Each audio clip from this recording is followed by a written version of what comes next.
Magandang araw sa inyong lahat, mga kamandirigma. Itong paksa na naman natin is tungkol naman sa walis. Bago dumating sa atin, no?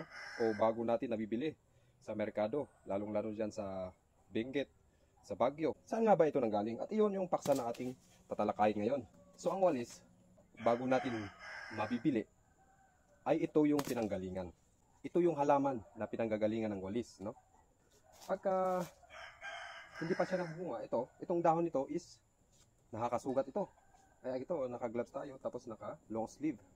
Tapos pag na-harvest natin ito, ganito yung gagawin natin. Tanggalin natin dito. Ganyan. Tapos, ito ito yung raw pa na hindi pa siya natuyo. Ibig sabihin nito, ipapatuyo pa natin ito kasi meron tong mga alikabok. Kumbaga kung sa palay is mayroon siyang bunga. Ito naman yung bunga niya is maliliit na nakakasipon, no? Para siyang alikabok.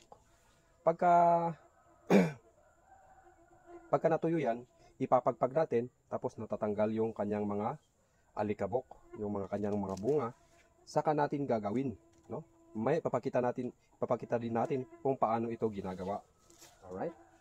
So, ang unang gawin natin, ito, kunti pa lang to. Pag natuyo kasi ito, medyo lumiliit siya eh. Tapos itong dahon niya, ay yung mga buhok niya is medyo kumukunti na rin. So, ibig sabihin yan, lahat ito, mga tatanggalin natin. Ang tawag namin dyan sa Ibaloy is otdek. Yung pagkuha sa mga bunga. No? So, at least ngayon, hindi na kayo nagtataka kung saan nga ba ito nanggagaling. Itong walis na pamalo kay Mister, pag late na dumating. Tapos pamalo sa mga bata na suwail. Alright. So subaybayan natin kung paano nga ba ito ginagawa.